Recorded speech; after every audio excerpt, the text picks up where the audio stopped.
Всім добрий вечір.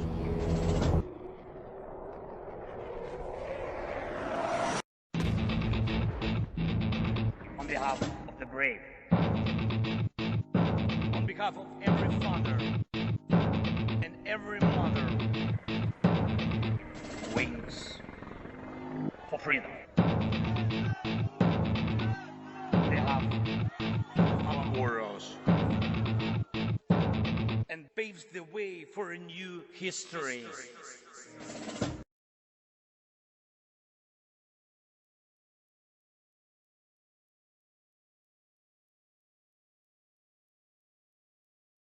This Tochnyi Talks, recorded on Saturday, March 23rd in our internal Discord server, is hopefully the first in a series of academically grounded conversations on key military and technological developments. We're joined by Vincent Touret, research fellow at Fondation pour la Recherche Stratégique, with a focus on Russian strategic culture and doctrinal evolution, and Federico Borsari, fellow at SIPA, exploring unmanned systems, defense innovation, and operational experimentation. Supporting the discussion are Tochnyi OSINT contributors Artem and Geschlittert, bringing frontline data and practical insights. This session explores the shifting landscape of drone warfare, counter-UAS challenges, and the broader implication of dronization on force structure and strategy. We aim to host more conversations like this, bridging fieldwork and theory through topic-based dialogue. It's a long one, just over 2 hours, but packed with sharp insights and fresh perspectives. We highly recommend sticking with us to the end. You won't want to miss where this discussion goes. Thank you so much, Vincent and Jay, for coordinating. I think maybe we want to start with the drone topic, so the counter-UAS, because I think it's interesting to talk about the Russian drone forces later, if you may have some comments on that as well. I know Gesh is, by the way, also a Russian unit observer, so I expect an interesting conversation later on when it comes to Russian forces. So about drones, my questions, counter-UAS, what are the challenges, the latest challenges that you have observed? And what are the latest tactics that are being employed on counter-UAS and also on the drone tactics side that makes counter-UAS more difficult? I guess those are the two topics that I'm more interested in. Then, of course, it's up to you to lead the conversation. Thank you, Vincent. You're welcome. So I'm a part-time PhD student in Montreal doing a thesis on Russian strategic culture, and a think tanker in Paris with la Fondation pour la Recherche Stratégique, which is a research foundation for strategic research. So I work with mainly doctrinal text manuals, testimonies, and then I try to compare them with actual capabilities, developments, the design of the armament, for example. So feel free if you want me to ask me a question on this. What I understand of the situation right now is I would qualify dronization beyond the mere object. Like, the drone is no more a distinct device. I would probably more understand it as a process of transformation. So it's like precision kit you add to a bomb. It's basically a drone is a precision kit for your organization. You input some drones and you can very rapidly step up what used to be only reserved to like air forces, which is precision strike capabilities. And I wanted to highlight that because once you understand drones no more as a class of distinct aircraft or even missile or munition, but as a whole process of networking and adding precision strike capability to a fighting organization, the question of CUAS takes a wider meaning. For now, in very concrete terms, we can observe 3, I would say, rings of fire. The first one is dedicated to infantry combat. The second one is on operational disruption and interdiction of the battlefields. And the last one is strategic depth and how do you strike and neutralize economical potential and military mobilization potential. So very basic, very classic distinction of the battlefield. Each depth has a distinct set of problems and requirements. The most dense is a tactical level. And I would understand the fight here as a wider counter-battery fight. You have some concept in the American literature about the fight for the air-ground littoral. It's, I think, close to the mark. The Russian would call now this a fight for gaining fire supremacy in the close-range area. And basically, what Dronization has done on this depth is transforming what used to be the main assets and condition of resilience of the troops. So I would say concentration of force, accumulation of materials, a basic physical logistical line of operation. Dronization changed that into a wider fight for gaining fire supremacy, which is a fight on the three elements of a strike system, which is how do you get your information, so captors, information superiority, numerization, the effectors, how do you degrade at their point of origin is the incoming fire, or how do you intercept it, and then how are you able to process all these interactions and information to make your coordination coherent and efficient. What I see is like when you put your drones into an organization, it tends to phagocyte. I don't know if it's at English terms, but like it's eating up the traditional organization. It rewrites the traditional organization of the troops.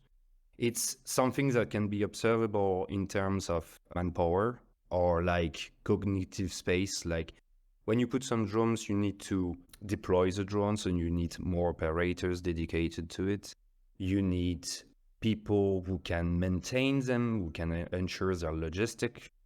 And you need also to protect the action of your drones. So you need electronic warfare, you need to disorganize, to blind your adversary by striking his captors and so on. So it's a whole new fight of counter-battery. And this fight of counter-battery, of air-ground littoral or air superiority fight in the close area is eating up how the organization is functioning.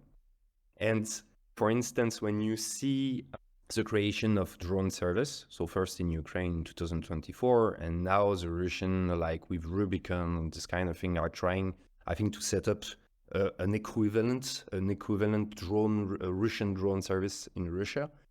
At the beginning, I thought this in traditional terms as like they need to standardize, improve standards of procedure within the force to make the thing more efficient and maybe to better organize, I would say, dedicated drone mission in the strategic depth. That's what I thought. But now I'm more like, actually, it's a recognition that the way the traditional fight is functioning is decorrelating, like it is separating itself with the dronization fight, which is evolving at accelerated speed. And the traditional organization cannot keep up with it. And so instead of trying to generalize the drone fight, as it has been done until now, they prefer to create a whole independent circuit of striking capabilities made by drones. So that's, I would say, my main impression. So yeah, does that, I know it's very macro, but does it already help a little? Like, do you have a question about this? Was I clear, or yeah? Yeah, I think that's good description of the situation right now, and Yeah. especially of the Russians. I think the Ukrainians probably a little bit more granular, and there's more. We have more information about it, but the Russian side is more interesting for me right now. Well, we have some information about the organizational stuff of the Russians, but I think we will get to that later, no? If Yeah. maybe. So, what do you see as the challenges right now when it comes to counter UAS? Of course, the Ukrainians have had like very good success with the FPV interceptors and other flying drone interceptors that are taking down Russian ISR drones and also Lancet. By the way, Artem, who just joined, is doing recording all of this, so he's doing also the analysis of all the published footage of it. But other than that, like what kind of developments have we seen, and what are the challenges on the counter UAS right now? Okay, the main challenges are like, again, detection, and then I would say economical cost of interception. So coverage, and how do you sustain a continuous rate of interception of objects? It has been an enduring problem, like to get you an idea, like the traditional way, the PVO and PVUSV, so it's air defense and troop air defense in the Russian military organization, used to be, I mean, it still is, but it has been a system designed to counter traditional aircraft and helicopters. It's not a system that has been designed, for example, to intercept missiles. It's not very good against that. And it's a system that rely on a very centralized and vertical automatization to increase, better exploit the number of batteries it has and the ground radar coverage it has. Because that's the other problem for the Russian. It's a ground intercept system. They don't have sufficiently air-based platform to have a better coverage, more economical coverage of a theater of operation. So it's very centralized, it's very automatized, and if you try to make it more flexible or to decentralize it, it will just crumble the whole thing. So since I think it's 2023, they have made some adjustment in their organization. All NTR assets are centralized within the VKS, which is like the aerospace, sorry for my English, aerospace force. It's like fighters, but also spatial captors and ground interceptors. So now everything is under the authority of the VKS and control in Ukraine by the new, I would say, TVD, Command and Control Authority, which is like the joint command of troops, which control all troops interaction in Ukraine. And so now that's the organization. On the detection part, the problem is their radars, again, are not designed to identify small and, I would say, erratic flying objects. Like, to give you an idea, until I think 2015, they were like discriminating against birds by just saying if an object is flying under, I think it used to be 15 kilometers per hour, it's just a bird. It's nothing. Just the radar will just discard it. So it's a huge problem for them because they don't have the resource in radar to make a whole coverage of the area. But their radars are also not fine-tuned to detect this kind of threat class. That's the first thing. The second thing is the munitions are very much too costly. And if maybe someone will remark that what I'm describing is basically a problem that is not only limited to the Russian military. I mean, Western military, I would say, are even in a worse state of affairs regarding, SHORAD, short air defense, or like air defense in general. So the legacy from the Cold War, the legacy system of interception is not up to the task of drone interception. So what we have seen since since the full-scale invasion is you tend to have new organization to handle the threat. The Ukrainians, again, were the first to innovate with that. So basically, they created mobile task groups, pickups, technicals. You put some traditional tubes and man pads on trucks.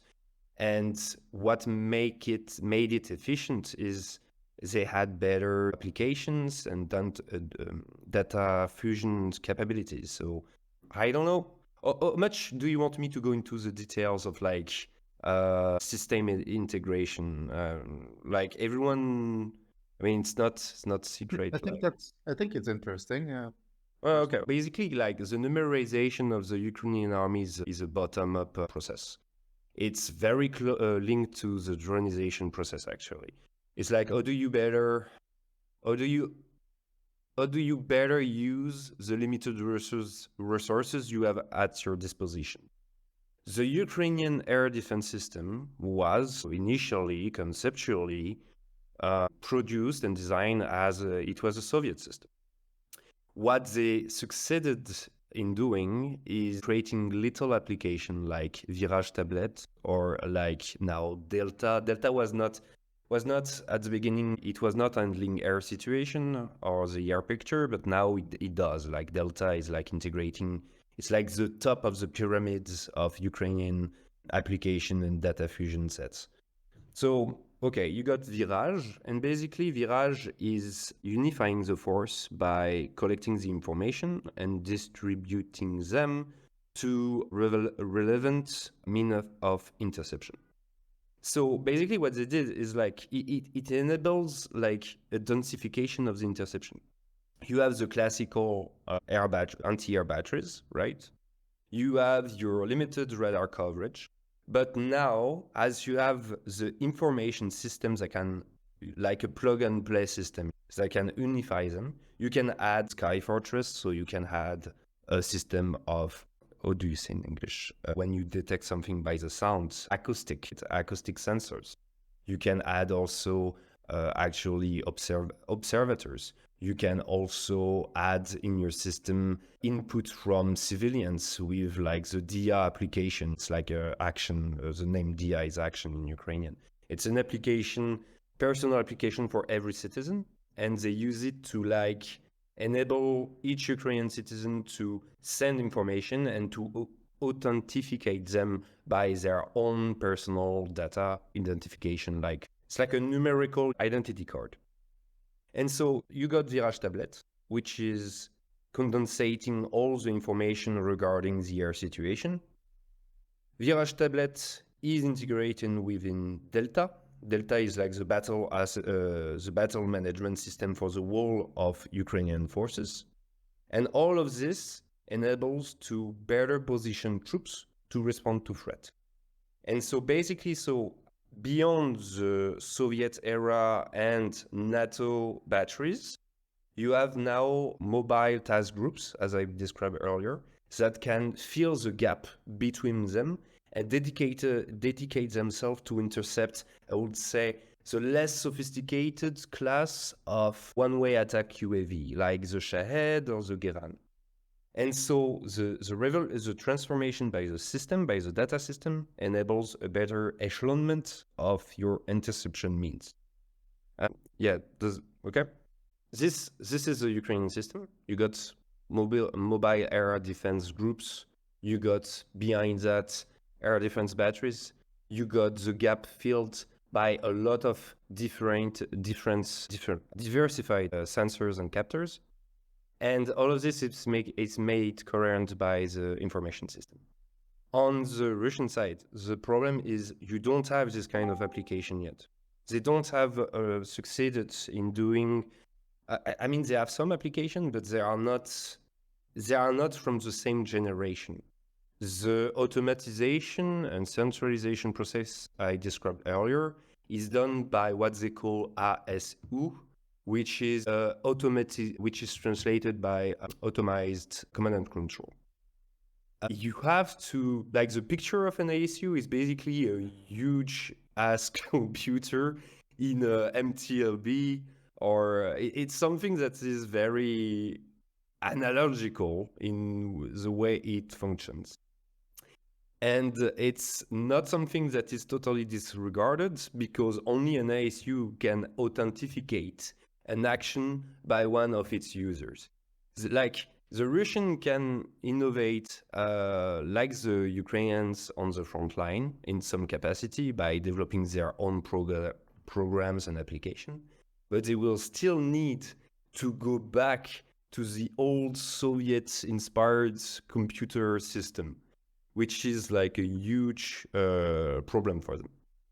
They will probably evolve beyond that, but it's like path dependency. You have an architecture that has been in development for like since the 70s. It's like multiple decades. It's very difficult to extract yourself from the way you were operating and from the hardware that you were using. It's something that explains also why the Ukrainians have been more adaptable and flexible, because they had less of the Soviet heritage still in their stocks and in their way of functioning. So basically you got the ISU, who are like paramount in using old batteries. And then they developed some applications, like the name, I don't know them by heart, but I will. It's like Prométhée. Let me see. Does it make sense? Because I in English, I tend to lose some coherence in my explanation. So I hope it's not like too wacky, or I don't know. No, it makes sense. Okay. So are you interested like in the new Russian ISU, or?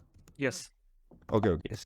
Let's go. You had a very good. If some of you like to go into and explore like the Russian military literature, I can provide links and a reference at the end of today, because it's coming from that, a huge part of it. The first thing is a data system that they called Planchetta A or Planchetta MER, which is something, it's somewhat an emulation, like a copy of the Krapiva and Delta system of the Ukrainian, in something that can receive data from the artillery, the drones, and so on, and distribute them to make the targeting more efficient and quick, so to not lose time. But yeah, so you have like the system I told you before, and you have also a whole bunch of commercial, like Kalashnikov developed application. The most used is, I think, what they call LES Prometheus, which is a very basic tablet kind of system, which can integrate drone data and then relay them to the surrounding infantry positions and mortars and artillery system. So you got Lys Prometheus, you got a bunch of them. It's like, I don't know. I would just pause the name. Like, do you want them in Russian or like in I think in Russian is best, because Yeah. here we go. And the reference for this is this article, with so that the from Gazette, like, yeah, collection, and then here you go. So yeah, it's like the whole part of dronization. Like you have something that can be interfaced very easily, that it has been designed and developed organically with your way of handling the data. So a lot of bunch of application going on today. Some are developed by big enterprise like Kalashnikov. Kalashnikov is producing drones like the Cub or the Zala, but it's also developing the application to better use them. And Prometheus is one of them.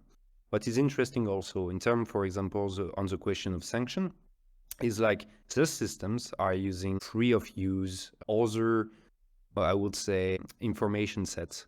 Like Lys Prometheus is actually using a little application for hiking that has been developed in Nice in France, and I was quite a little bit shocked about this. But because it's totally free, and so they are harnessing and collecting all data they can find and all subsystems that can be fitted into a better application for their own use. So to go back to CUAS, when you want to do counter-drone operation, you need to be able, right, to intercept the actual drones. But I would say it's not the most difficult. It is a difficult challenge because of resource scarcity and some technical difficulty. But the better thing is to go after the information system. It's like going back to striking operational posts, trying to cut the link between the forces in terms of communication and so on. And that's where I think it's developing the most. Like it's how I interpret why the Russians are now putting optical fiber on all their UAV or between their post of communication. It in some ways going back to the physical to get further into the data information space, if I can say that. Yeah. Yeah, so basically breaking fire command chain is still the most effective because Yes. of all the different sets of challenges just Yes. from Because like before the Dronization, if you wanted to have the grail of a military was achieving a dynamic targeting capability. How do you achieve that? Before you needed to have a redundancy of very sophisticated captors, like you needed airplane in the air, you needed the iron triad, so the AWACS, the G-stars, and I forget the last one, but like very heavy and costly platforms. You needed that. You needed to have the munitions in place, the effectors, the airplanes to be there. It was a very delicate and complex system to set up. And beyond the Americans, I don't know if anyone could achieve this kind of effects on the battlefield, to be honest, because everyone else was either lacking the ammunition, like France had as good precision strike munitions, like I would say Storm Shadow for the most known one, but in a very limited stock capacity. And so everyone was lacking something to make it work. And the Russian, it was like the air, they didn't have enough to have a credible air superiority. They don't have the quantity and level of quality of deep air captors. Like to give you an idea, before the war, they were clearly already thinking about replacing all their Su-24 of reconnaissance into Altius drones, which were like very high endurance drone platforms. All of that can now be solved by just dronization of your whole process. And it's something very difficult to destroy because every pieces of your strike system is now cheap to do, not complex to set up, not complex to coordinate between different forces. Like before, you needed to have very delicate way of engagement, the kill boxes between the ground forces and the air forces. Now, the drones, it's something that you can replace. It's something cheap. It's something that one operators can understand to do very efficiently. And you create something very plug and play. And that's why it's so difficult to dissociate between the elements. Because if you try to intercept only the munitions, it will wear you up because you will never have enough interceptors to do it. So it's not a solution by itself. You want to strike at the nervous system, at the communication system. Well, it's also difficult because now you can communicate with SATCOMs and cheap SATCOMs with like Starlink. I don't know if it will continue, but it's something that is getting more democratized. You got SATCOMs, you got fiber optic, you got directional antenna, you got the TLO system, the 4G, the mobile systems that can do it. And so everything now is very imbricated and very resilient because it's diverse and massified. That's the whole challenge of it. Yeah. So going back to pre-2022, even though the Russians didn't have good integration of force when it comes to centralization of the information flow, how do you feel and evaluate their initial setup going into the full-scale invasion when it comes to especially collection of data with the ISR drones? Because that's that's of course been maybe one of the most challenging things for the Ukrainians, I would say, the last 2 years. Oh, okay. Are you asking me about the Russian force design before the war, or are you asking me about the actual means of ESR in the war now? So in general, like that, they had started the dronization program, right? So that they had the Orlans, the Salas already existing in the pipeline, and not to this extent, of course. And then they extended that arm with the Lancet as their main like attack drone, loitering unit. So how do you evaluate that compared to what the need was? So you have to understand that it's not the same like before the war and after the war in terms of understanding what dronization is. Before the war, the Russians are doing dronization because basically, as I told before, they didn't have enough ESR. But it's purely a process of robotization. What is robotization? You robotize tasks that can be too costly, too dangerous, or too boring for human operators. Basically, the Orlan 10 is done to compensate a lack of high-end ISR, but also to optimize the traditional way of firing, I would say like that. The whole pre-war Russian dronization program is something that try to plug the gap of the old Soviet system. Their challenge was we inherited this very large, fire-centric, heavy artillery, heavy armored troops.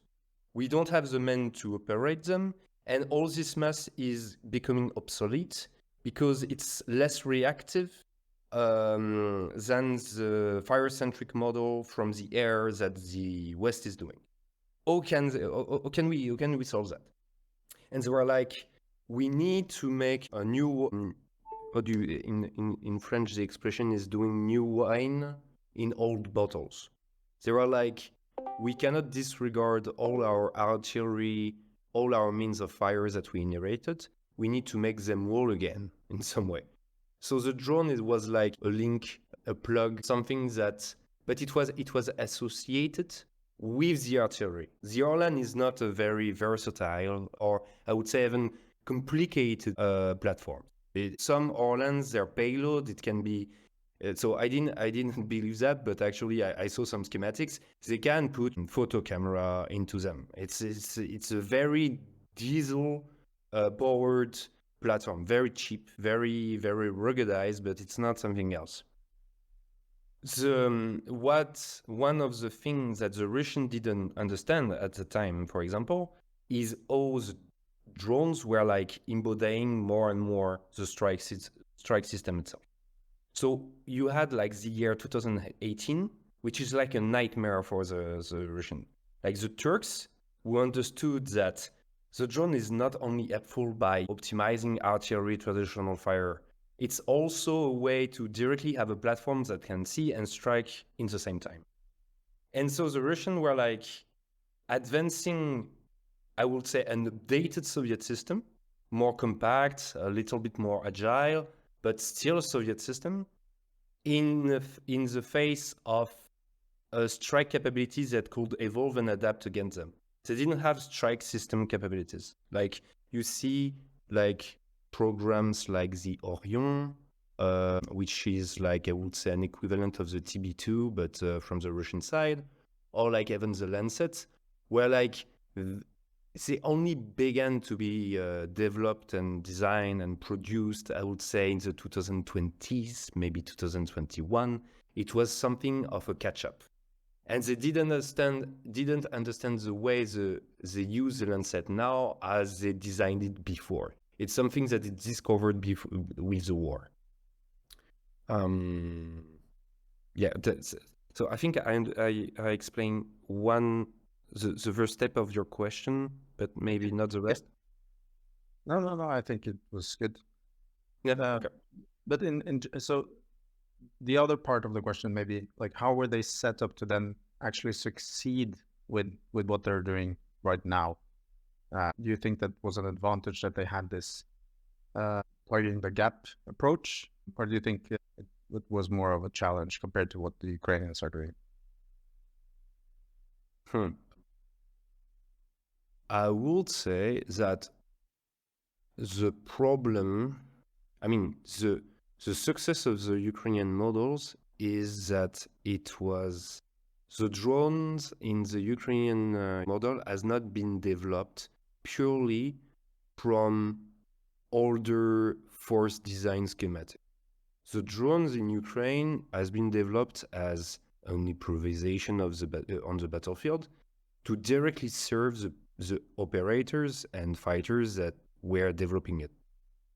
The main difference between the Russian dronization program before war and the Ukrainian program is that the Russians were not caring at all about their contact line, about their infantry, about their force de mêlée, which is like the troops that go into battle in contact physically. The model was very vertical. In the Russian model, it's like the higher echelon, like the strategic one and the operational one, are more important than your actual tactical one. The model was coherent from a top point of view, but not from the bottom. And what makes the Ukrainian model successful is it directly answered the exponential growth of the need to get precision fire.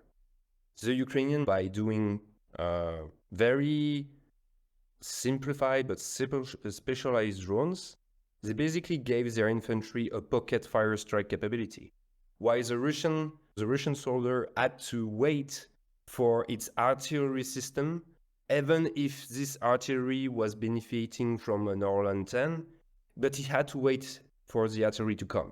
It could take a long time. While the Ukrainians was like, I already got my drones. Wait, should I just put a grenade on it? And from this, it went into more and more sophistication. But the Russian, until like 2023, they didn't even understand the need to get more drones for the infantry combat. They were more about, how can we recreate, improve again our operational strike capability? That's why the first thing the Russians do is not like a new Orlan 10 or something like that. Or like the FPV. It's like the Shahed. We will get them by destroying them from the strategic point of view. And then it's like we need to strike at the Ukrainian depth, operational depth. So the Lancet is good for like counter battery or like striking troops concentration. But it's a macro model in the Russian way is a macro model. The Ukrainian way has evolved from the bottom, and so it has been more coherent because the Ukrainian model had peeled up from the bottom successive echelons of dronized fire. If it makes does that answer your question? Yep, it's good. Yeah, thanks. Okay. Yeah. The first battalions, the first companies of UAV has been created like for the assault infantry in Ukraine. You have to wait for actual battalion and regiments in the Russian military. I think it's 2024, and in the end of the year, like it's very close to us in terms of innovation. They didn't feel the need quickly. We're kind of going to a new topic here, and I think there may be even more questions and topics to talk about. Yeah, you can try and go one by one, or the ones that you feel like you can answer. I would say before going into this kind of specifics, if you want To have my explanation, I would say, in a more structured and maybe clear way, I have produced, like, one of my articles has been published in the French Air Force Journal, like, maybe a month ago. It's a very long article. It's like 30 pages, so keep that in mind. But you will have, I tried into it to explain where we are now in terms of drone combat by looking at, I would say, like 30 years of Ukrainians and Russian development in their doctrine and technologies and materials from the 90s to 2022, and then I go until the beginning of 2024. Yeah. So if you want to go back at that. Okay, so fiber optics. And I would just add, in addition to what Erlen said, like, I'm by no means an expert. As he said, your talk was very technical and very large scale or talking, and this is very granular. I'm certainly just a guy who reads the news. So if you kind of disagree with any of the framing of this, feel free to. Oh, don't worry. Don't worry. I will say, like, to stay in a macro way, but to try to rationalize all your question is the most, like, the quality of the drone is as an adaptive platforms. It's what makes it so resilient and so interesting to apply fire. Basically, a drone is something, it's something that you can scale up, but also personalize very efficiently and easily because additive fabrication, because of conception assisted by computers. It's something that can be set up. It's something that it's mass, precision, and personalization. And so all you, like, because I see, like, flamethrower drones, fiber optic drones, drone-on-drone combat, drone nets, etc., etc. All of this can be exactly a buzz moment, something of a moment, or a long-term trend, but it's not something bad in itself because basically the drone allows adaptation to each situation, which is completely incredible. Like, at the beginning of the war, drone production was very, I would say, when it's not industrial, when it's done by, like, a little unit of production, artisanal. Does that work in English? Yeah. Artisanal. It was very artisanal. It was pushed by volunteers association, some big, some little, but a lot, a good ecosystem, but made up by very little unit of production. Now it's way bigger, but it never went back to, I would say, a state command kind of economy like the Russian are more and more doing. You have a very hybridized system. How does that work? Like, you got the credit system now for units. It's all centralized. It's optimized by the states. It's like the state is like, who are the best operators in my troops? What are the needs? Okay, they got some credits because they killed that amount of Russian. They have the right to get that many drones, and then the state is making commands to. I think now you have maybe, like, TAF, I think it's the biggest FPV producer, for example. And TAF is producing the standardized model. But the standardized model is not the definite form of the drone. Then, after the first step, the units have little hands, like little maintainers, little engineers unit that reconfigurates the FPV from the state commands into the actual tools for the battle. And like flamethrower drones, I think it will come and go depending on the actual operational needs of the infantry on the front. It's not something, I think it has shown clear, I would say, what do you say, interest,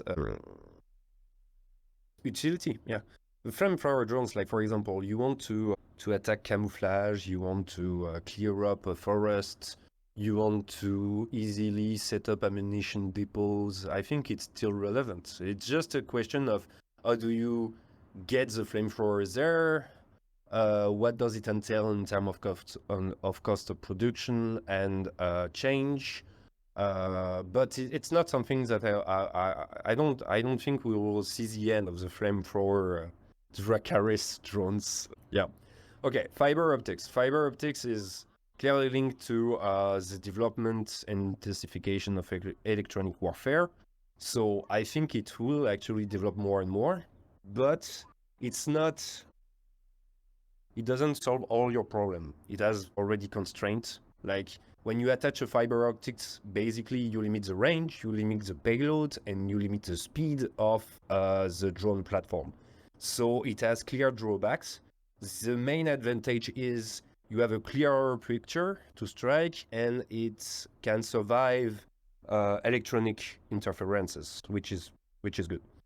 But if you want to strike further in the depth, you will need to rely on other means of communication and control. And fiber optics won't cut it. You won't just have 30 kilometers of fiber optics to launch drones like a Lancet against an artillery platform. I don't see that coming. It's more like in the 10, 15 kilometers in the front line that it has relevance. And yeah. Okay.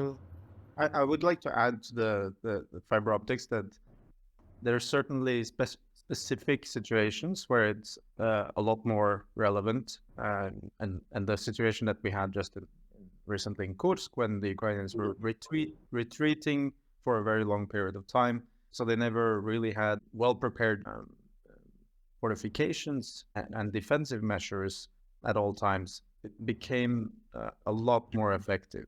Also, when the range between the actual physical lines of combat were very short, because the Ukrainians were pushed basically into a funnel, the effectiveness of the fiber optic drones increased a lot. But at the same time, the Russians have also transitioned to drone technology, which I think is a lot more scary.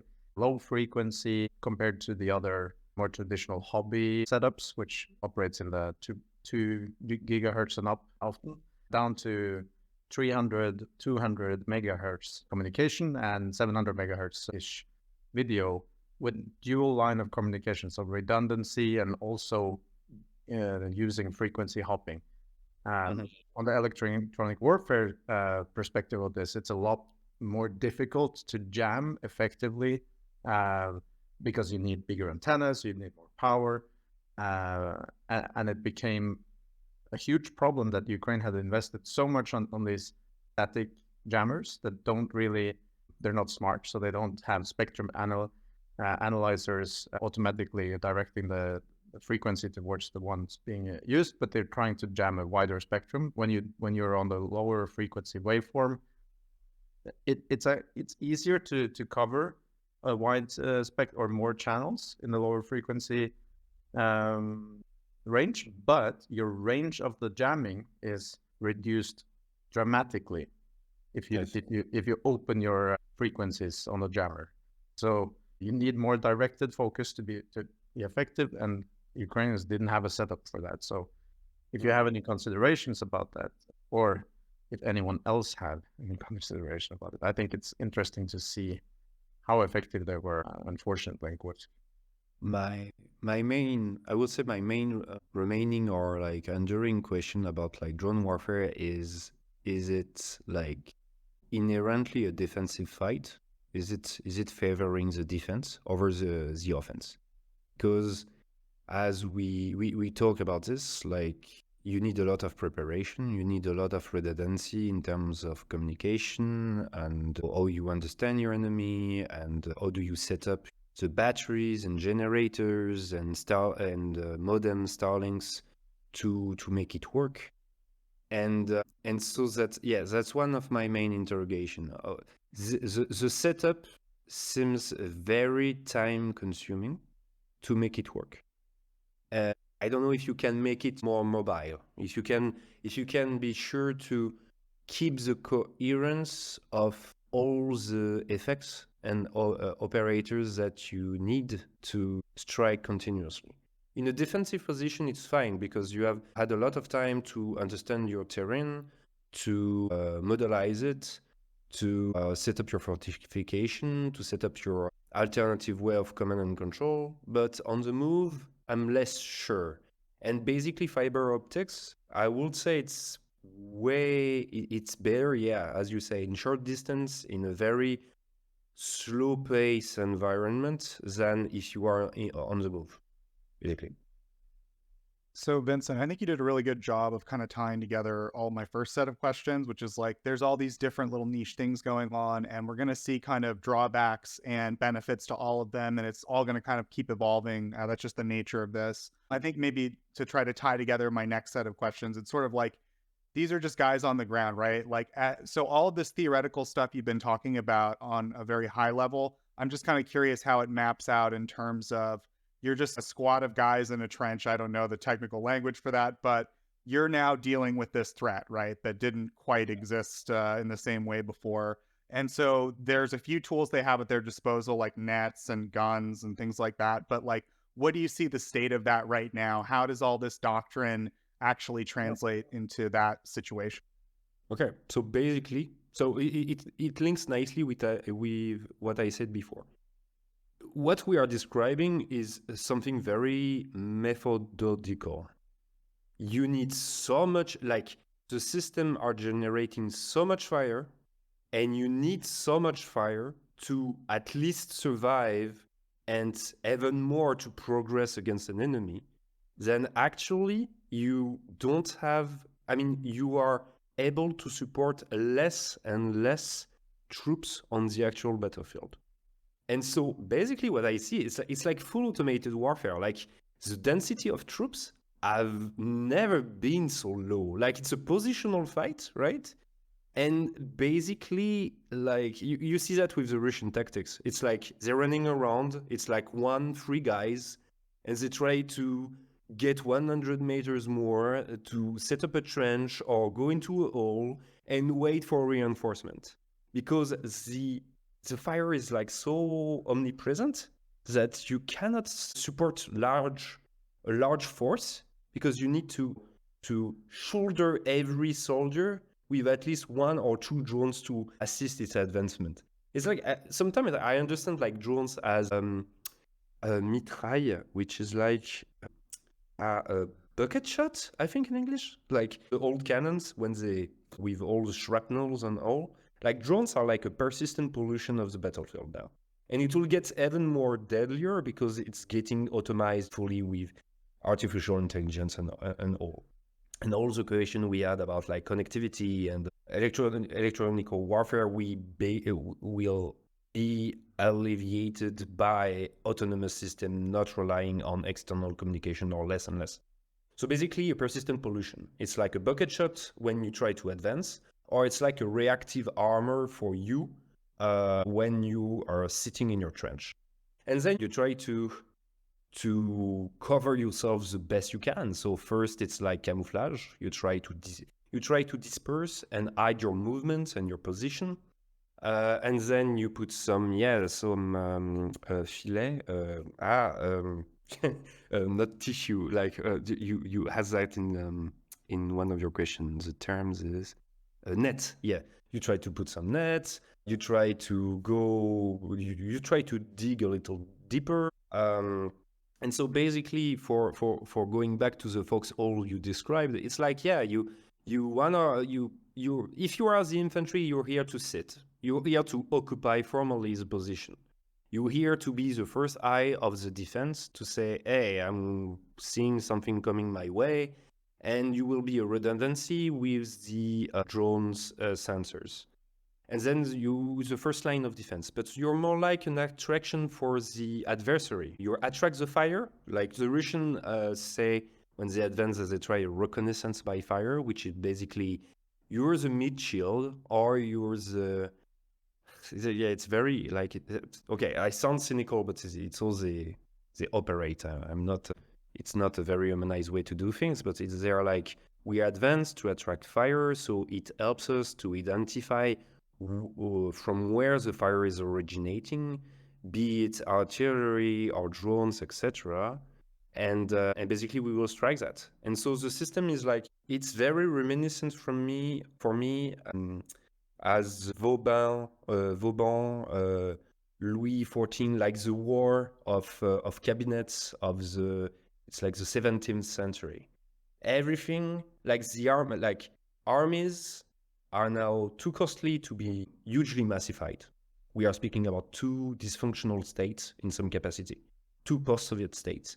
And it's something that is also applying to our own society. We cannot field large army anymore. It's too costly and politically costly.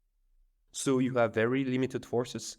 And these forces are furthermore reduced because they need so much fire to operate that basically their behavior is like a sapper, an engineer, like a sapper.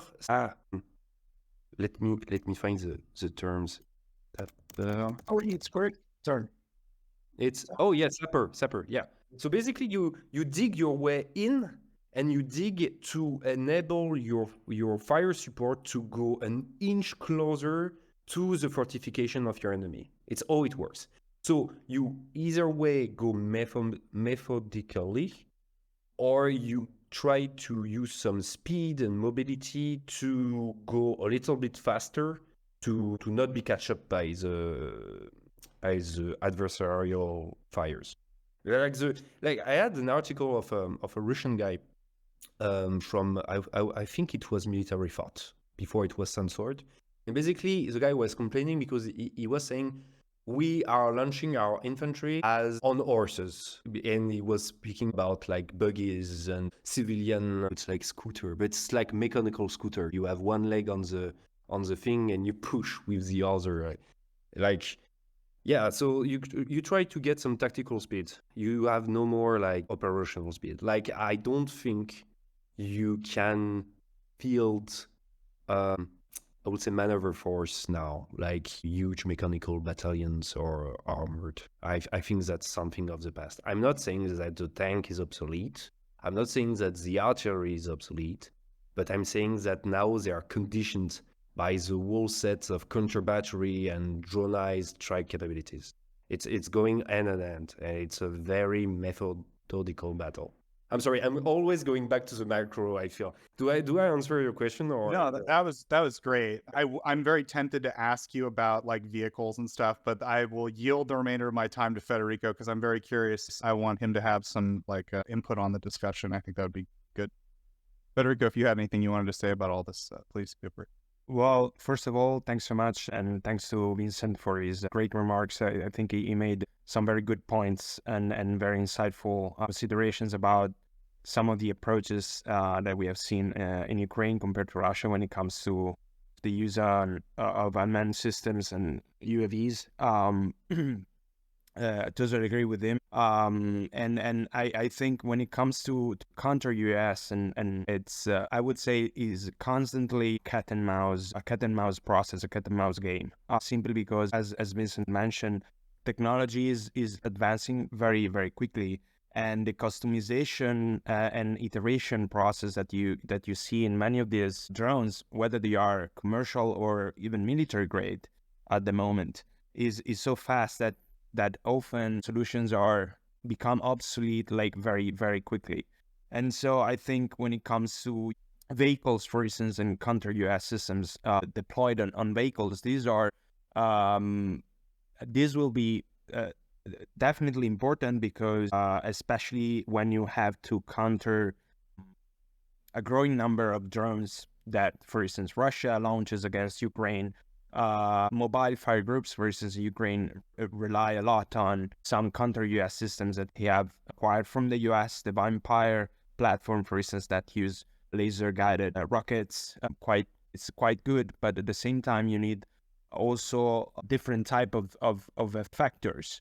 And so you also need, for instance, powerful EW mounted on vehicles. You need machine guns, so very rudimental solutions, but that we have seen to be very effective against, for instance, the Shahed type of drones. Yes. And then you also need like directed energy weapons. So this is another class of weapons that is becoming, I would say, decently mature for the task that they need to undertake. So, for instance, there are companies here in the United States that are developing high-power microwave that have already been tested a lot and that have been defined as quite successful against different type of drone threats, including swarms, which is a completely different, I would say, category in the type of the threat. And so vehicles and by Counter-UAS will be definitely relevant. And so all these weapons can be fine-tuned and tailored to be mounted on a vehicle. The only problem is that for certain capabilities, you still have significant energy requirements, which means that many of these applications, and especially directed energy weapons such as lasers or high-power microwave, are very big systems. You have some smaller developments that are now under testing, but they are their power output is much lower than others. And so I think the technology is evolving, but we are not we are seeing a whole different type of families of weapons emerging, but their maturity is not that high at the moment. But they are important. And I think a critical part in this respect is operational experimentation, which is I mean, Vincent mentioned how the Ukrainians were very good at basically using their need to survive as a constant operational experimentation. So they were basically defining requirements as they fight. They were able to adapt so fast because they were looking at the specific needs they had at the moment, rather than like being tied to older or more traditional models like the Russians were at the beginning of the full-scale invasion.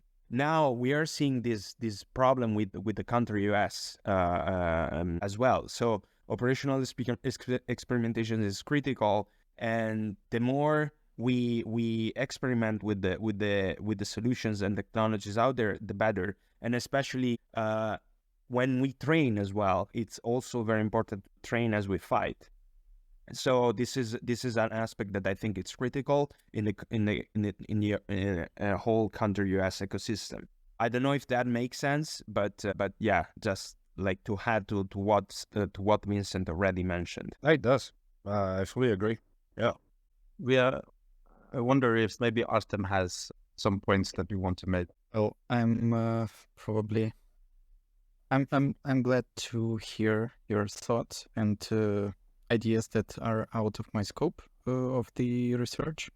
And I'm more into technical details and how general approaches are being represented on the battlefield.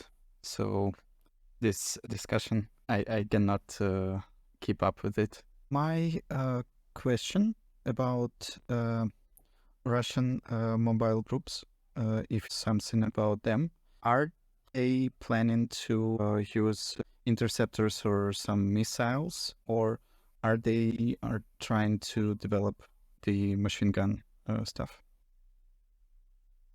Yeah, they don't. I mean, you have to understand. Like for Russia, I would say it's kind of more complicated in some ways than the Ukrainian developments, because at least the Ukrainian developments is now you have a bridge between state initiative and volunteer bottom-up innovation in the Ukrainian army. It has been a long process, but it is done now. I feel like with structures like Brave One, incubators, and so on, it's more fluid between the two ecosystems. In Russia, you have still a divide between like bottom-up innovation and state orders. I would say that in the Russian case, bottom-up innovations are like the Ukrainian ones. I mean, the troops their survival are at stake. So they try to find new solutions every day. And they will go to automatization of their machine guns to do a close-up interception. Someone mentioned this in the question, I think it was Joseph. Shotguns for every troops. The question of actually adding a new, a soldier dedicated to Counter-UAS in, not companies, sections. Yeah, there. Yeah, so you have all of this something that always like strike me is as in the Ukrainian military, the initial and best innovation in the Russian one were done by the most, I would say, disregarded troops.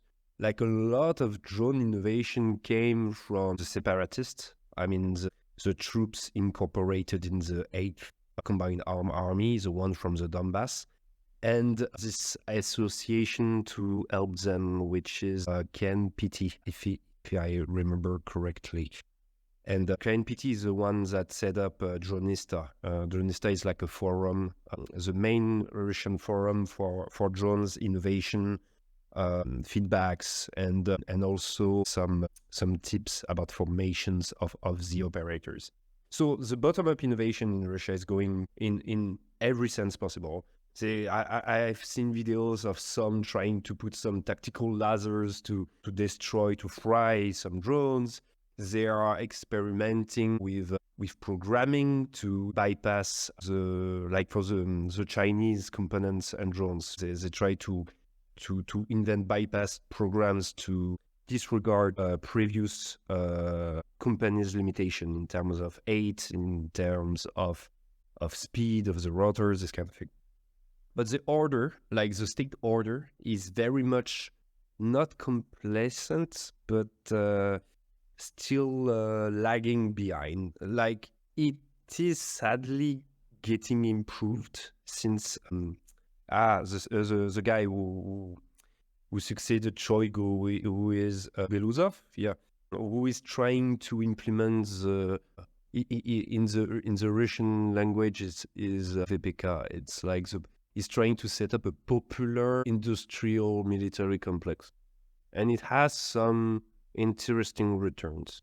But what they are trying to do, like generally, is again mass. So better vertical centralization of batteries, of traditional batteries.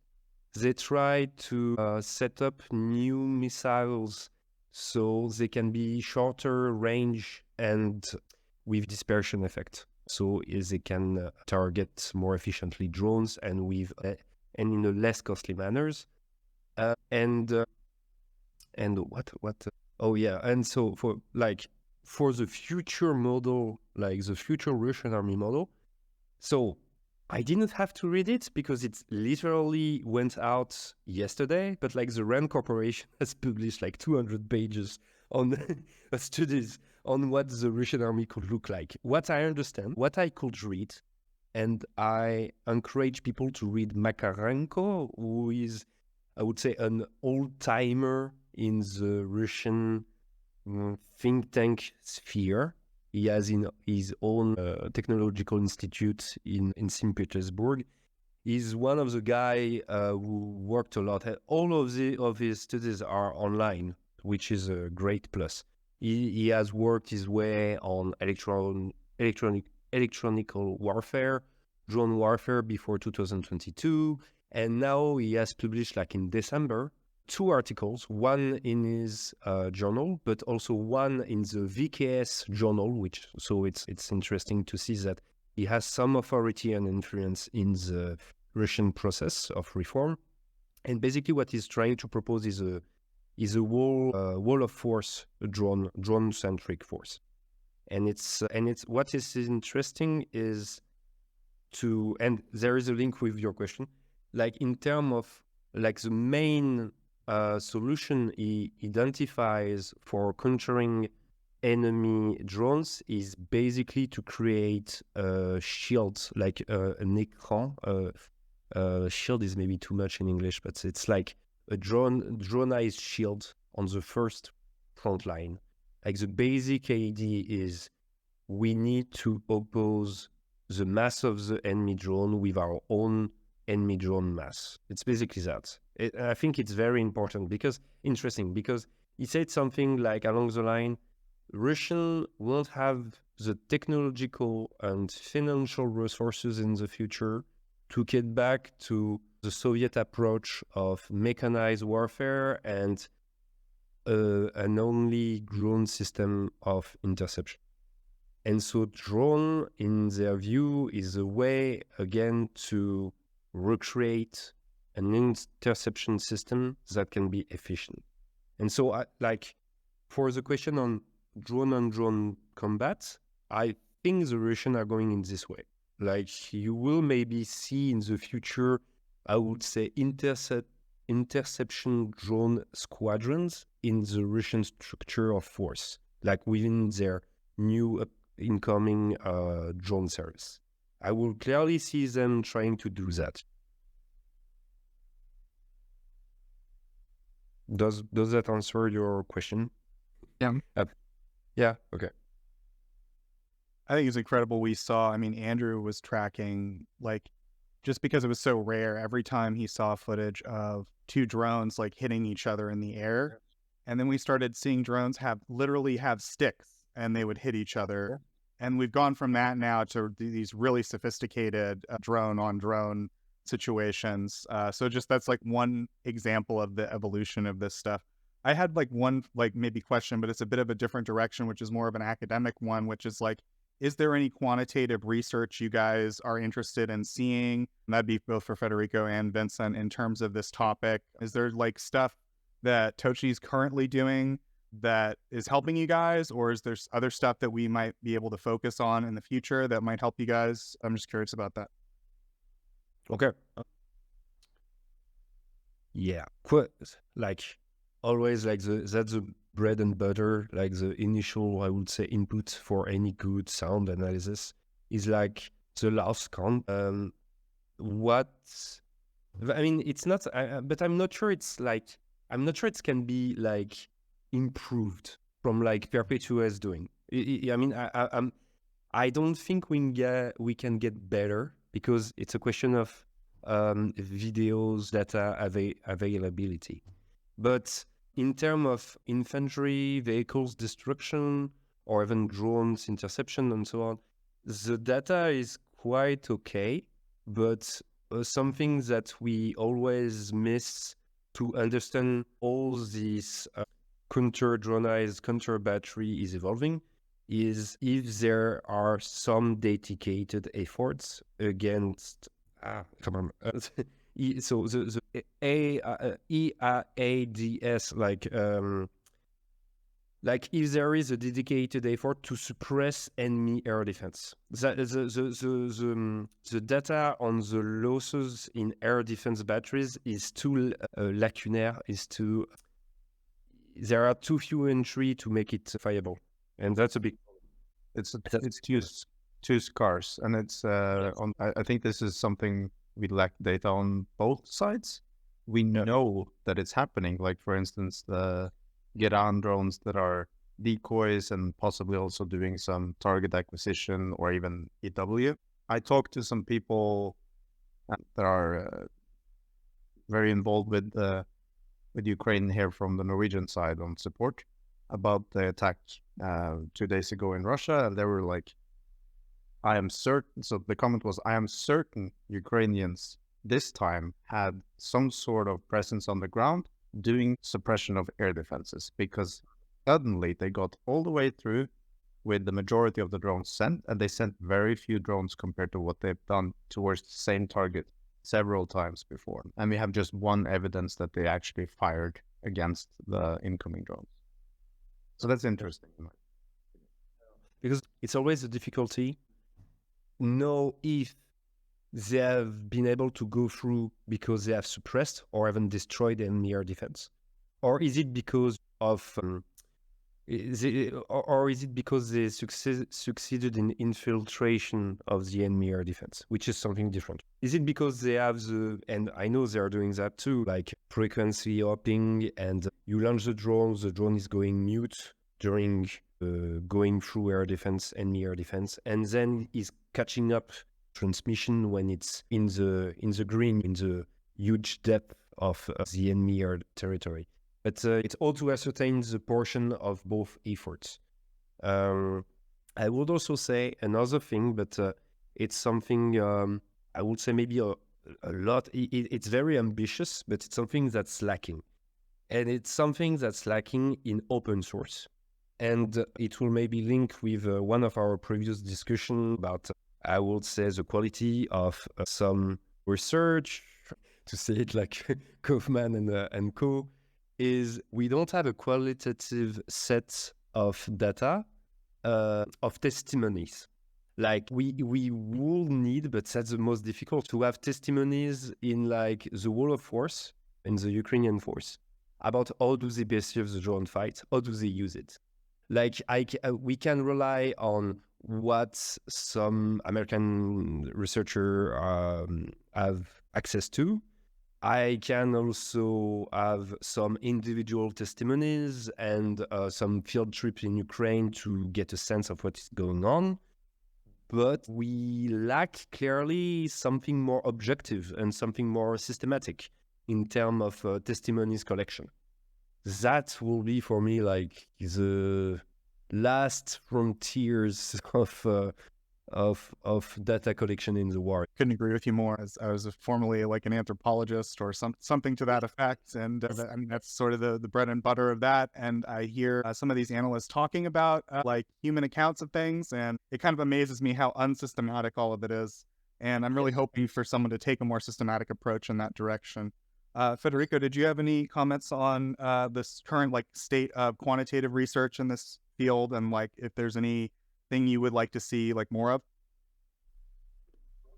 Thanks so much. Well, first of all, I totally agree with Vincent, and I must say he mentioned some American sources, but I would argue that being based in the US, I can tell that yes, there are, of course, some researchers and analysts that have had the opportunity and the luck to go to Ukraine in a few field trips. But at the same time, I agree with that the gap is both qualitative and quantitative in terms of research. I have seen very little consistency among different researches on how the few data that have emerged and that are available in open source are being used. And also I think it's at the moment it's difficult to you can have a good and decent enough pool of data quantitatively speaking. For instance, also all the work that Andrew is doing and many others are doing, the open source community, that's great. But at the same time, there is always, of course, as Vincent mentioned, the issue of video and availability and the bias that is behind this at all time from one side and the other.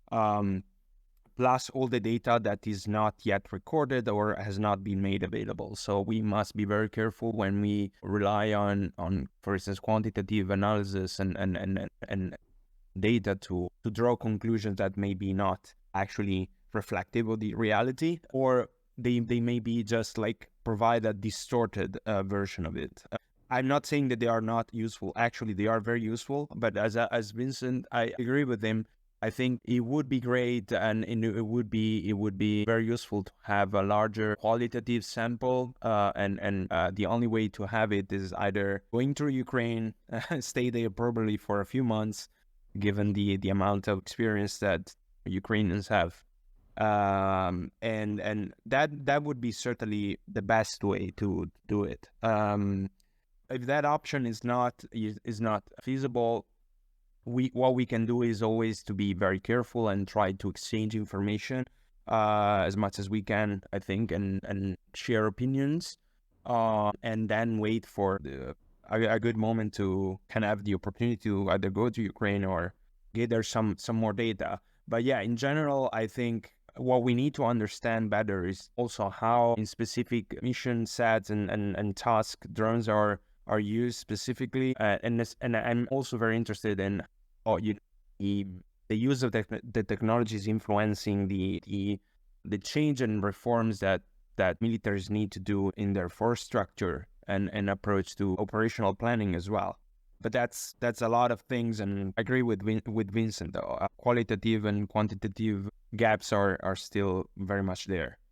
I'm very interested to hear your considerations about Russian force generation and how what your at least latest viewpoints are, because I think if we go into the long, deep topic of this, it's going to be another 1.5 hours. But we will come back to it. Please go ahead and give us your rundown of how you see the situation right now, and then I'm sure Gesh wants to chime in.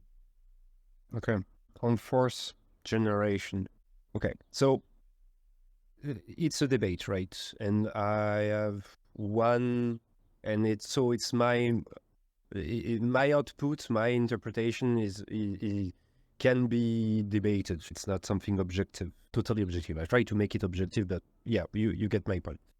What I understand is as I mentioned with Makarenko, like we will never, like the Russian will never get back to the mass and the iron technology massified that the Soviets could master. It's not possible. It's not possible because their state is dysfunctional, that the way it generates power is factionalized, it's a personalized system, and it's working with client networks and personal allegiance to Putin or other regional bosses. It's not a high-functioning nation state as could be with all its flaws the USSR, which was a state geared for industrial total war. It's not that. They don't have the resource, the state has not the authority, and they don't have the technological potential to make it back. Yeah. So all this constraint, when you take all these limitations, you won't get back to the Soviet model, but you won't get back also to the New Look model. The New Look model was like the reforms implemented in 2010 to try to modernize their army in a more, I would say, Western way, even if it was not the intent. The New Look model, to give some description, was geared to credibilizing, to recreate a strategic strike system, and was a rupture because it was emphasizing the aviation, the navy, and all like deep strikes capability at the expense of the ground forces, which in the Soviet tradition was like a departure. It didn't materialize. Like the modernization was a lot of corruption, a lot of conceptual gap and capability gap in how do you translate air power into actual ground effects, and how do you succeed setting up a large airstrike campaigns. And so no Soviet model and no coming back from the future. But so what I see is a kind of hybrid model, and I'm not speaking about like hybrid warfare and all that kind of thing. I'm not at all a proponent of this set of theories that says that Russia is trying to, is less a kinetic model, but more an information warfare model that try to infiltrate, create some subversive effect, trying to influence cognitive references or political preferences, this kind of thing. The Russians are at heart a destruction. They are geared for destruction and not disorganization of their enemy. They can implement, they can optimize their forces with some irregular activities, but the core of the principle is how do you achieve annihilation, destruction, physical destruction of the enemy force in the most economical way. And so, saying that, what I see for the Russian army is an army that is kind of close to, I would say, an Iranian model, because on one side of the equation, the ground forces. So no more huge tanks armies. That's not in the cards, not in the economical cards. But you will have, it will be a huge infiltration model. So a lot of infantry mass, very cheap, but with more local initiative and a tiered system, like you can see now in Ukraine. So you will have consumable forces, like there are Storm V, Storm Z, volunteers, as they call them, forces, that will provide mass, but they will be structured, encadré, supervised. Yeah.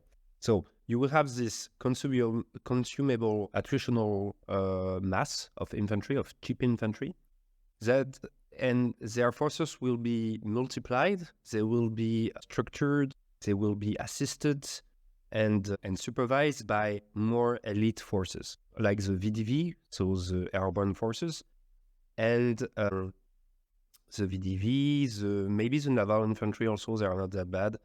and all DRG, so Spetsnaz and special forces. So you got this two-tier system, and this two-tier system will have the strength of it will come from its integration with the dronized strike system. So a lot of drones and a lot of ballistic long strike effectors. Was it Daniel? Maybe like you had a lot of works on increased missile production capabilities in Russia, and I think that's what they are focusing on: less tanks, more missiles, and more diversified way of striking in depth. And that's why I call this like a kind of new Iranian model, because the Iranian model, it's mosaic defense. It's you got the Basiji, you got the proxies in the Middle East. These forces provide the mass, and they are oriented, supervised by the Guardian of the Revolution, who are the elite force that direct this mass and link it with the ballistic arsenal and drone means of destruction. And I think the Russian will do the same. It will be, and because it has a lot of advantage. The model enables you to both increase your firepower while reducing its cost and complexity to use. It gives you huge footprints that can intimidate your enemies, and it will complicate a lot Europe targeting capacity, European targeting capacities, because it's easier. Like, we have been geared up, we have designed our forces to basically destroy tanks. We are geared to destroy high value, rare targets that can dislocate, disorganize the enemy force. We are good to, like, we are a scalpel. We are good to precisely target the weak points of the enemy. But what we are going to do to destroy cheap targets in the thousands, like cheap infantry, it will be a huge strain on our stocks and our capacity to process all the information needed to follow their movements, identify their location, preempt them, strike them. And that's how I understand perfectly why the Baltic countries are ditching the treaty on submunition. Like, going back to submunition, it's one of the way to counter this new kind of mass. To answer the Alex question, the Chinese question, it's a wild card. I don't know, actually, because the Chinese are not like, they're not friends. It's a convenient marriage. The Chinese are happy that the Russian has proven to be the disruptions needed to upscale the international orders, and they won't let Russia fall completely.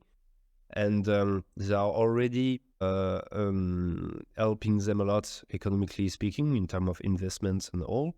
But I don't see them giving a technological edge for the Russian forces. I don't see that coming. I don't see that at all.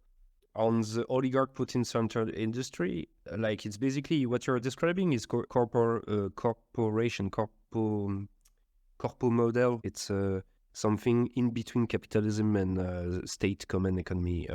Corporalism? Does that work in English? Corporalism? Corporatism. Oh, corporatism. Yes, basically that. It's similar to the 1925 vision of Mussolini in Italy. Yes, I was exactly referencing that. It's basically that. So you see, like Nazi Germany in some capacity too. It's, I would say, a more efficient system than a collectivized communist one, because you have some flexibility, and it has better. It can scale up a little bit better, but it will lack the ingenuity and flexibility of a true free market economy. And because basically the incentives are on personal gains and not on industrial, and they are not on the I mean, personal gains and not the whole economy efficiency. Yeah. And so yes, so it depends on the scale. I mean, on the question, like, is this system can work to destroy Ukraine? I think yes. Like, if nothing is done to supplement American aids, and if Europe is not up to the task, this will prove sufficient, as it has proved sufficient for like 2 years now. But on the long term, I mean, I don't think so. I don't think so. But on the long term, we are all dead, right? So it's all depend on our current choices to not let them win. Okay. You covered like the macro a little bit here now, but can we get some of your considerations and also possibly others here of the current kind of trying to fill the gap of the front lines, so the masses, like all the boots on the ground approach, because of course Russia has also a very infantry personnel heavy doctrine that they're following currently, where they're massing infantry in order to slowly gain control over territory. And the way they generate those forces has been, it's been varying through the full-scale invasion. And the last 2 years, more or less, it's been predominantly through contract soldiers and the various means they've been recruiting them with the bonuses, etc. Yes, exactly. Like, they cannot do like the partial mobilizations. I think the most they could do in terms of collective mobilization, as it's linked to the fact that the Russian state has not anymore the authority to command the whole population. It needs to cater to the need to its urban elites. It needs to account for like local authorities like the Chechen or like some huge enterprise. So it cannot just order its population to take arms. It needs to do a kind of crypto or indirect mobilization. And so basically the solution has been twofold. It's, yes, as you mentioned, contractualization. Like it's the thrill of a mercenary. You improve wages, and in Russia has huge inequalities. So it is an incentive. So yeah, contractualization, but also regionalization. I would say paramilitarization.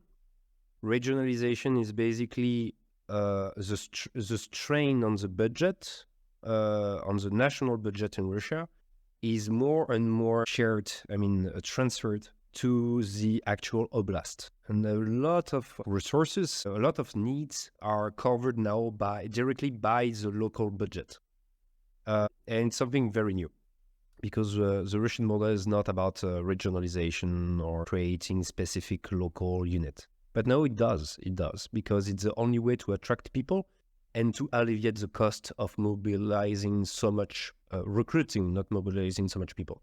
And the last thing is paramilitarization. So basically, feudal contract with like Chechen, with like the Cossack, and oligarchs funded initiative. The BBC, I think, or was it like Medioza?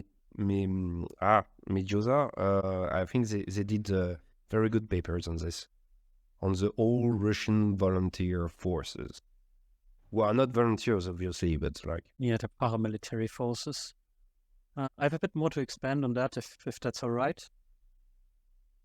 Especially under regionalization, you can also like see that when, if you look at the sign-up bonus, for example, like only a small portion of the sign-up bonus is actually provided by the Russian state itself, and a lot of it is provided by the regions, and they have certain quotas to fill, which means depending on the region, obviously the sign-up bonus is also very different. And regarding the paramilitary forces, there's also been some developments recently, mainly the as Vincent, the umbrella organizations of the paramilitary forces have been, I think, mainly the 10th and the 22nd or 24th, I can't exactly remember, Spetsnaz Brigade. So officially, all the people who would be in those paramilitary organizations, which aren't officially allowed to exist in the Russian state, are part of those Spetsnaz units, or like are assigned to have the ID of the Spetsnaz units. But now in the last, when was it, I think, year or so, they're more and more moving those units towards the Russian Volunteer Corps. It's now more or less the umbrella unit of a lot of the paramilitary forces, not all of them. And there's also constant expansion going on for the paramilitary forces. We are now seeing BARS brigades. They are like, BARS is the combat reserve, but they're also kind of acting as irregular units in that sense. And we have now the BARS Kursk brigade, the BARS Bryansk, the BARS Samad, etc., which is also, yes, I don't have a full overview over the structure of the paramilitary forces. That's something I need to work on more, but it's constant development is going on there as well. Yes. No, you perfectly say it. It's what I find interesting. I would say the financial and structure inventivity. Like you mentioned, BARS, which used to be like an operational reserve, and now it's more like, as you said, an umbrella for a very diverse groups of volunteers and local groups and so on. Yeah, and they change that again and again and again and again. It's very interesting, but I think it's one of the characteristics of an authoritarian regime, right? So you make the elements of your power competing with each other, and to try to gain influence. It's their way of generating innovation, I think. So, do we want to quickly talk a little bit about the fourth generation aspect of drone units? Because I think that's interesting. Also, because we had the previous topic. If Gesh wants to start, maybe I can give a bit of an overview, maybe also for differences between Russian forces and Ukrainian forces. Yeah, for the the Ukrainians have long ago by now formed the Unmanned Systems forces. The Russians didn't really have anything of that kind until the end of 2024, I think. I mean, they had the BARS Cascade and later the Krum Cascade Brigade. So they theoretically had an Unmanned Systems Brigade. That brigade then also operated in Kursk recently. So yeah, but recently they formed Rubicon. This is a center of unmanned systems. And as far as I understand, they plan to subordinate Rubicon units of some kind. I can't really specify that. To every front sector. The Rubicon unit that we have seen the most now is the one in the north sector, which is the sector responsible for both Kursk and northern Kharkiv.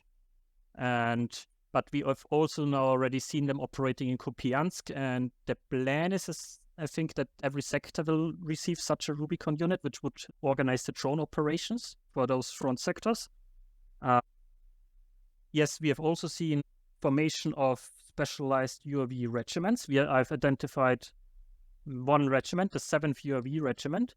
I don't really have any footage or closer information for them yet, which is a bit weird, because theoretically they started forming in middle of 2024, so one would think there's more information by now, but I sadly couldn't find anything so far. So that's a lot of Russian recent drone formations and new changes in the structure regarding drones. And you need to know for the Ukrainian units, a lot of the drones, the Ukrainians in the last 1.5 years have managed to create a drone battalion for nearly every single ground forces brigade, except some of the marine.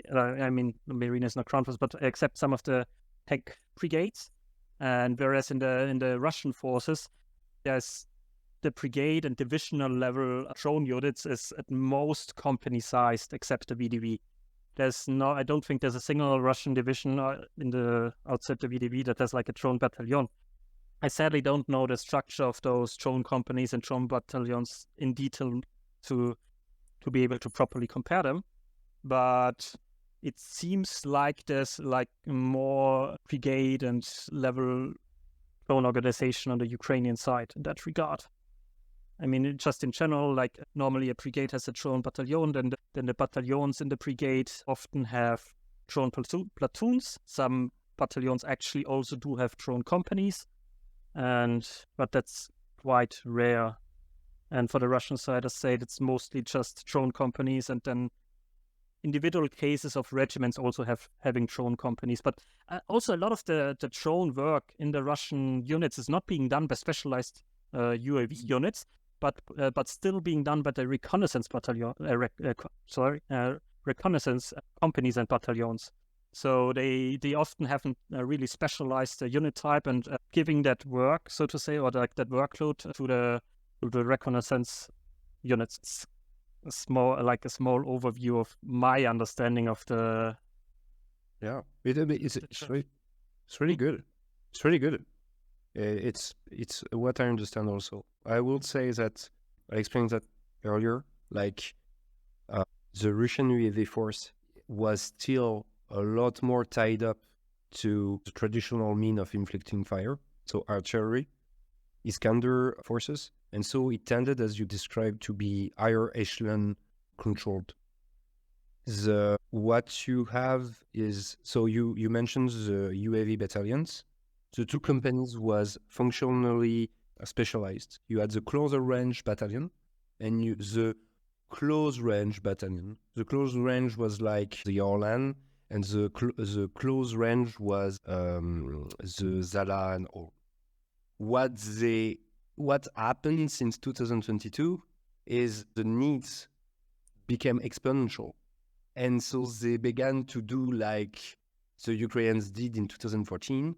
You had like urgent improvised groups of drone operators who assembled themselves in units, which actually created a lot of problems in terms of allocation of manpowers for them. Like the dronization was eating up the organization. And what I understand with the Rubicon creation is basically they try to pool, like to centralize all these informal little drone groups into what they called like joint technical battalions, who are basically gathering all drone and support for drone and electronical battle, like the trench EUV. Like it will be the job of the joint technical battalions, like in regular units. I'm not speaking about BDV. It's indeed a very special case. I mean, that's why I understand. Yeah. Okay. Yeah. So the example of the Kursk operation from the Russian side, do you feel that the Russians will have the same capability or similar available again? Because from what I've observed, at least, it looks like they pulled much of their resources to be able to achieve that. And if you look at it on a macro level, the operation to push the Ukrainians out of Kursk, or at least mostly out of Kursk, is quite minuscule compared to the rest of the front line. I would say, like, the Russian model is it's a management of attrition model. They have devised it now to make push, like it's a push system that has been made sustainable in the medium term. The way they understand it is, I would say, it's like the continuous offensive of the Soviets in the just before operational art. The goal is to create a pressure that will slowly wear up your enemy, but also create tension in how he is allocating his own forces to resist your push. The problem of this is what you achieve is a linear effect. The Russians are only succeeding for now in attritioning the first line of defense, and they don't have like the flexible kind of firepower of mobile mechanized groups to go into the depth and try to wreak some havoc and disorganization into the line. So like every Russian operation I've seen since, I would say, 2024, with the fall of Avdiivka, is a Russian push to succeed needs to have a perfect concentration of forces. They need to have a superiority in terms of forces, materials, and fire that is totally extraordinary. And it's always with Sayan, a point in the front, so Kursk or Avdiivka. And Avdiivka was like, for me, it's a typical example. They literally succeed in destroying a Russian portion of the front. And the gate was open. But they still took 1-2 months to reach the train station. And they succeeded 1 month. They succeeded in getting it because of a failure in rotation from the Ukrainian side. Between from memory, 47th and the 110, if I remember right. You have an article in Military Lands from Jérôme on this, which was quite good. But so yeah, the Russian model is a push system. It's a linear system, and it cannot go beyond that for now. The main thing that worries me is the depletion of Ukrainian Shorad and the way it will enable their air force to strike deeper. It's not sure because the Russian Air Force has been devised as standoff forces, so they don't like to engage beyond the range of their own air defense system. It's a very compact. It's a carapace shell. It's a shell system. Carapace. Carapace, does that work? Like tortoise Yes. shell. Yeah. Yes, Yeah. turtle shell. Yeah. Carapace Italian. Yeah. So it's working like that, right? To advance, they need to have the ground forces, the air defense forces, the air force, all working little by little to not distantiate themselves from the others. Because it has been a model developed to counter NATO, and they were like, we are structurally weaker in the third dimension, so to advance, we need to cover everything up. And now that they don't have the mass of the Soviet army, it's like they only can push and not go beyond that. But yeah, that's my understanding. Because I don't know what will go after Kursk. I'm just extrapolating about what I have seen in terms of past behaviors and in terms of capabilities that I would understand. Good. I don't know. Does anyone have anything to add? Yes, Good. a little bit. I also think it's not that much to add, but I also think it won't be easy at all for Russia to replicate. You can never say that it's impossible, but I mean, you need to understand that the concentration of especially very capable drone units was quite high in Kursk, and to achieve something like that, again, on a very small front sector, the Russians will have to sacrifice capabilities on other front sectors.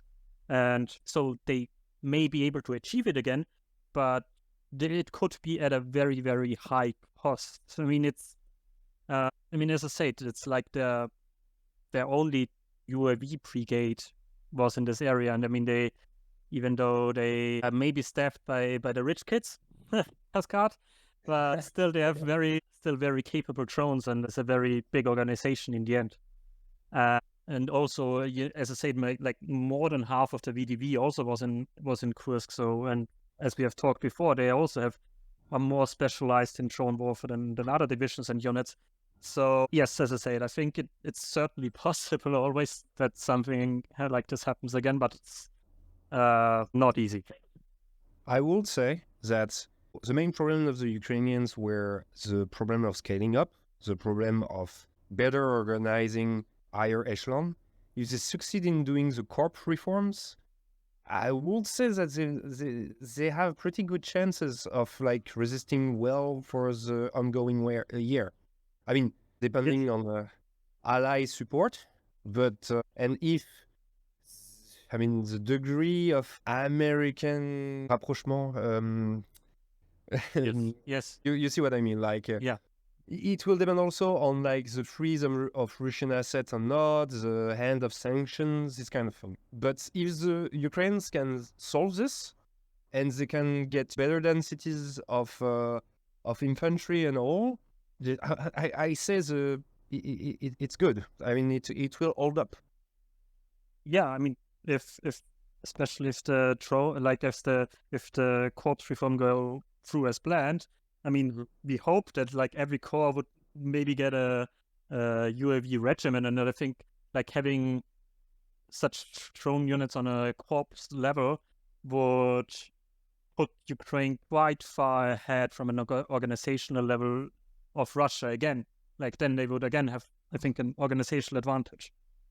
They think the Ukrainian side on the drone equation, they always kept the organizational advantage. Yeah, it's important to expand on it. Yeah. No, I agree. It is a commentary. I'm a researcher. I comment. Yeah.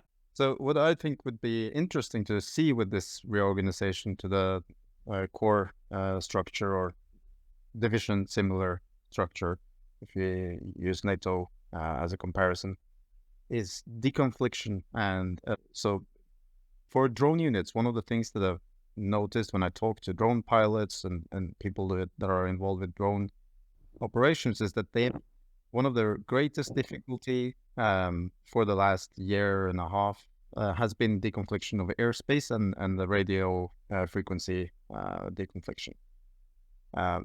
Both with the Counter-UAS units, so the people that are setting up jammers, that are manning the more complex jamming systems as well, as also coordinating the frequencies on the jammers on the mobile systems and when they are on, when they're off, etc.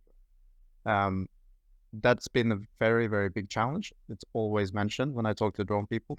And I wonder if that is going to be easier to handle when the whole reorganization is getting more along. I certainly hope that will be the case, but also on the Counter-UAS perspective, adaptation seems to be the most important part when it comes to defensive measures. And hopefully we'll see more adaptation and also more coordination on the unit level when it comes to Counter-UAS. I think the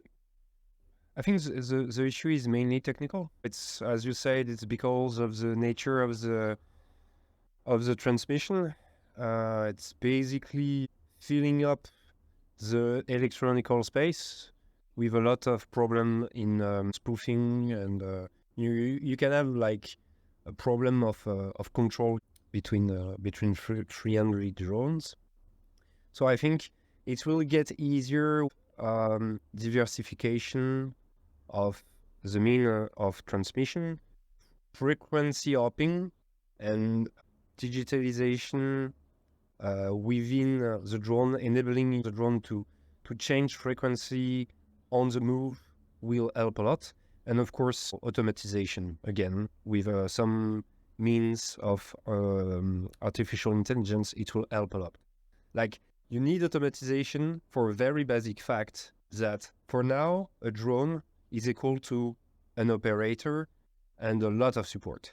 You want to go for the swarm model to alleviate the need to have one drone, one operator. You want to free up some manpower. You want to do that.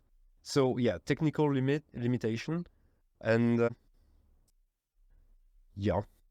the question of the confliction after that is don't have answer yet in terms of organization. It's a problem in our own military between the ground forces and the air forces. For now, everyone is bickering because it's a question also on authority, like how much depth do you want to control? The Air Force want to control more than the ground army. The ground army is like, I want deep strike system, so I want to have the authority to control new spaces in terms of aids and distance.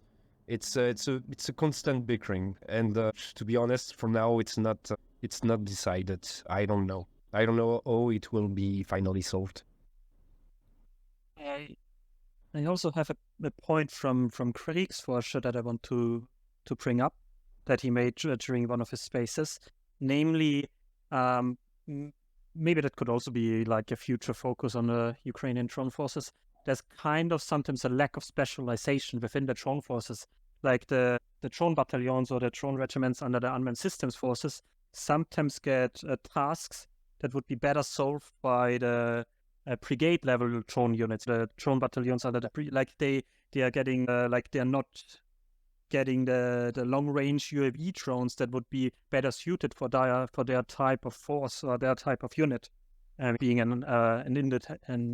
a separate drone battalion, etc.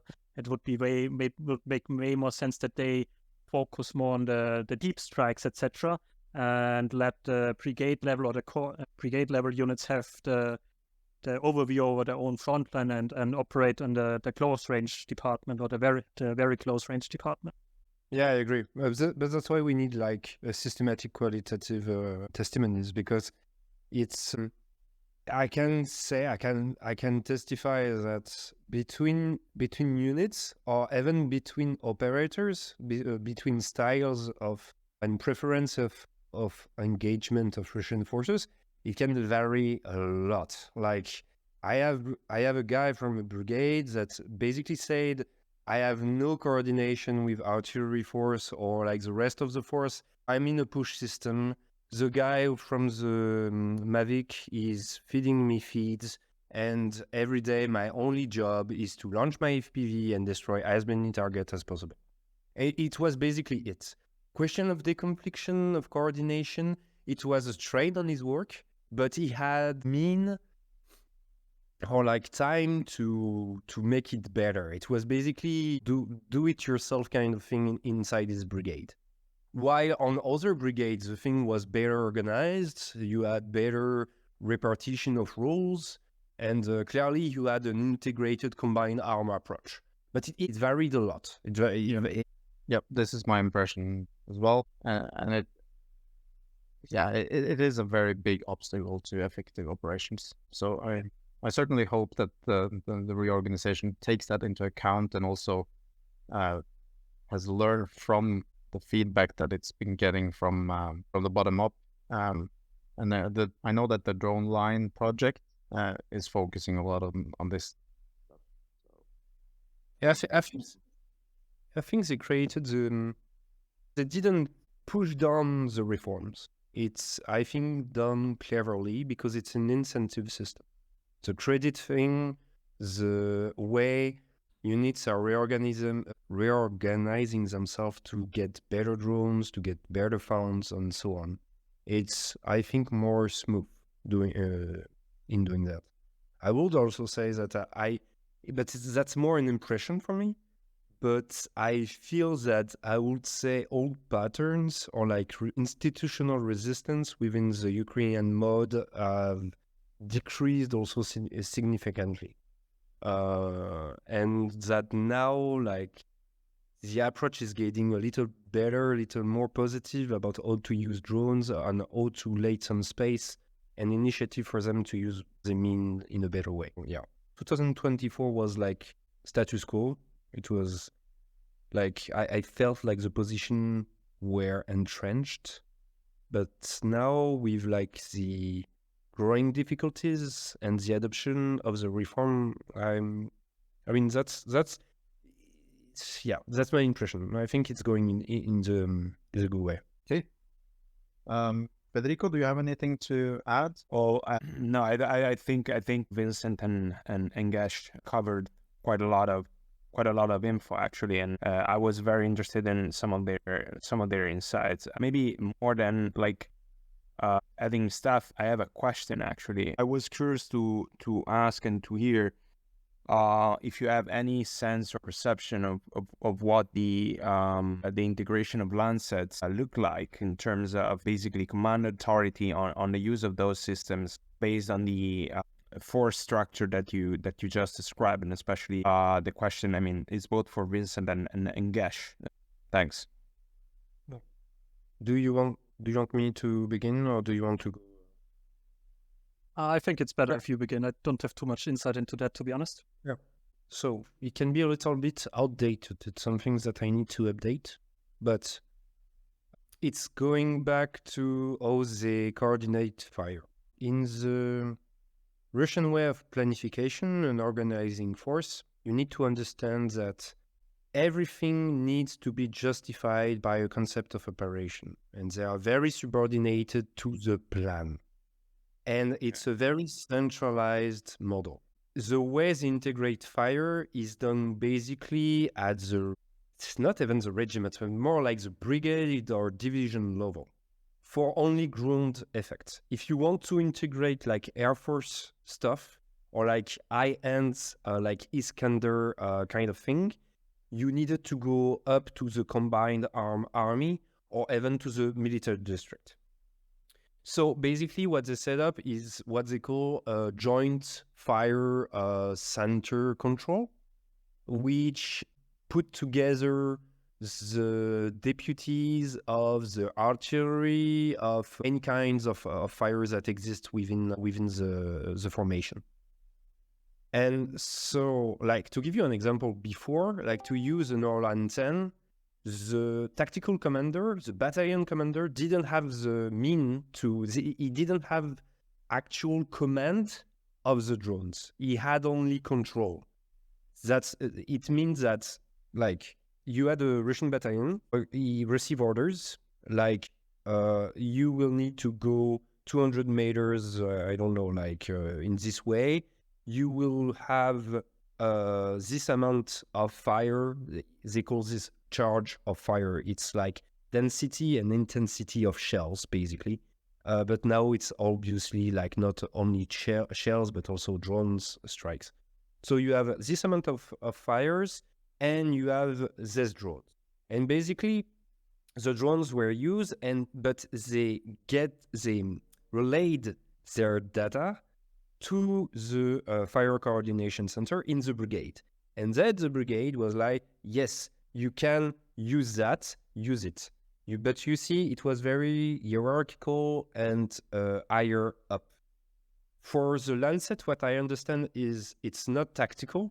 It's more on, it's more used to be used, I got my English, as the helicopters or like the tactical aviation, like Su-25. It's more on that level. So it's more combined army, and it's used in combination now with also Iskander or like before Toshka and so on. Yeah, that's what I understand.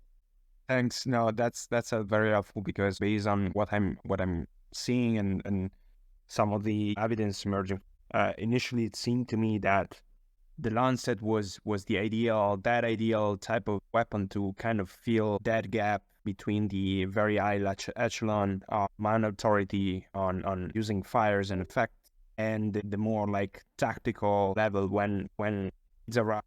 You have a target of opportunity, and you want to use a relatively easy and quick system that you can deploy rapidly. And so, meaning that even lower echelon, like a company size units or even below, can have their Lancets allocated and then launch them based on their tactical needs. So that seems like quite it's interesting that even after, probably the things are changing maybe, but it's interesting to see how this hierarchical approach is still like kind of ingrained into the Russian, I would say, mindset, right? So that's helpful.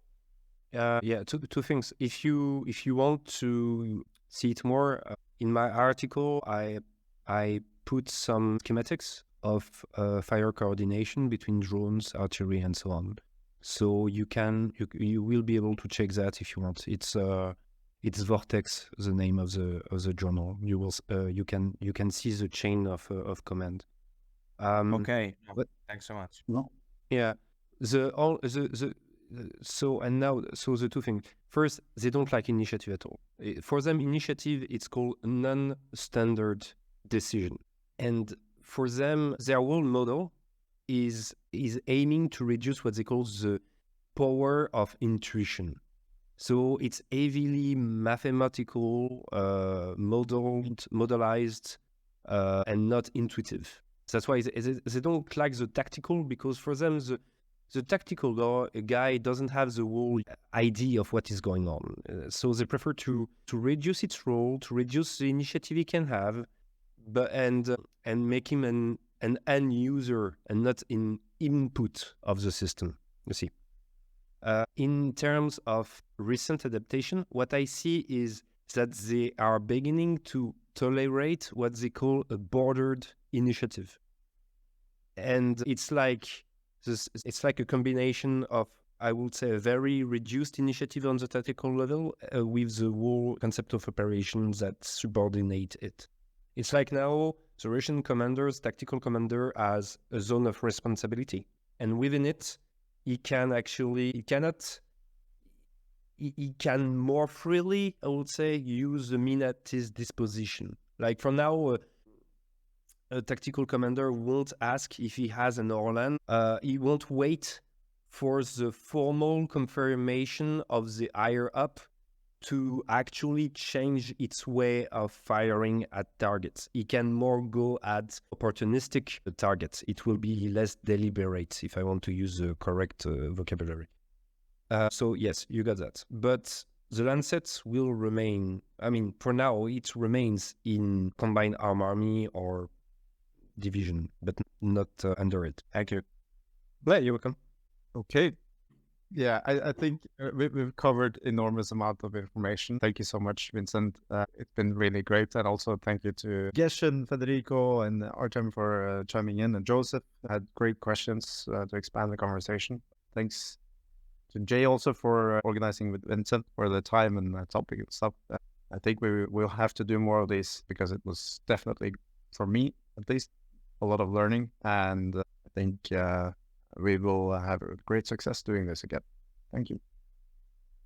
Thank you very much.